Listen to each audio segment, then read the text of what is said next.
পদ্মার ভাঙন রোধে শরীয়তপুরের নড়িয়া ও সখীপুরের স্থায়ী বাঁধগুলো বিনোদন কেন্দ্রে পরিণত হয়েছে। উৎসব কিংবা অবসরে নদী আর প্রকৃতির সৌন্দর্য উপভোগে দূর দূরান্ত থেকে আসেন মানুষ।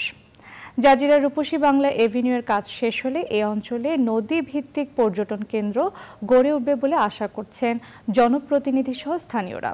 এস এম মুজিবুর রহমানের রিপোর্ট। ৫ দশকেরও বেশি সময় প্রতি বর্ষায় পদ্মা পাড়ের জনপদে কেবলই দেখা যেত নদী ভাঙনের তাণ্ডবের করুণ চিত্র।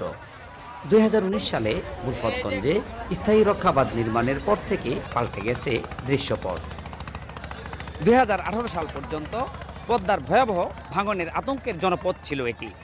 মাত্র ৬ বছরের ব্যবধানে ৫ দশকেরও বেশি সময় থেকে ভাঙন কবলিত জয় বাংলা এভিনিউ এখন বিনোদন কেন্দ্র। সখীপুরের সোনার বাংলা এভিনিউ ও জাজিরার রূপসী বাংলা এভিনিউয়ের কাজ শেষ হলে এই জনপদের মানুষ শুধু পদ্মার স্থায়ী ভাঙন থেকেই রক্ষা পাবে না, এই অঞ্চলটি হয়ে উঠবে বিনোদন কেন্দ্র।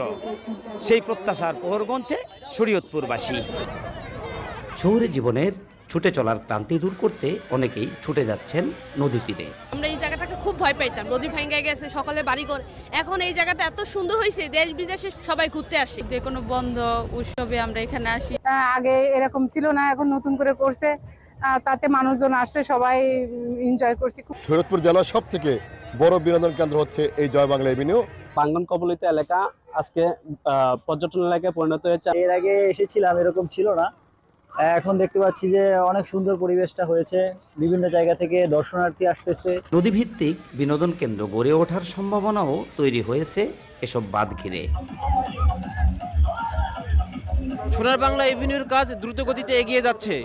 রূপসী বাংলার কাজ খুব শীঘ্রই শুরু হবে। এই সমস্ত কাজগুলো যখন শেষ হবে তখন এই এলাকা শুধুমাত্র নদী ভাঙন থেকে রক্ষা পাবে না, পাশাপাশি এটি নদীভিত্তিক একটি বিনোদন কেন্দ্রে পরিণত হবে। পদ্মা সেতু থেকে জাজিরার রূপসী বাংলা, নড়িয়ার জয় বাংলা, সখীপুরের সোনার বাংলা, এই ৩০-৩২ কিলোমিটার হবে বাংলাদেশের মধ্যে সবচেয়ে বড় একটা পর্যটন কেন্দ্র। স্থায়ী রক্ষাবাদের হাত ধরে বদলে যাবে পদ্মাপাড়ের জনপদের জীবন জীবিকা, এমন প্রত্যাশা স্থানীয়দের। শরীয়তপুর থেকে S M Mujibur Rahman, channel I.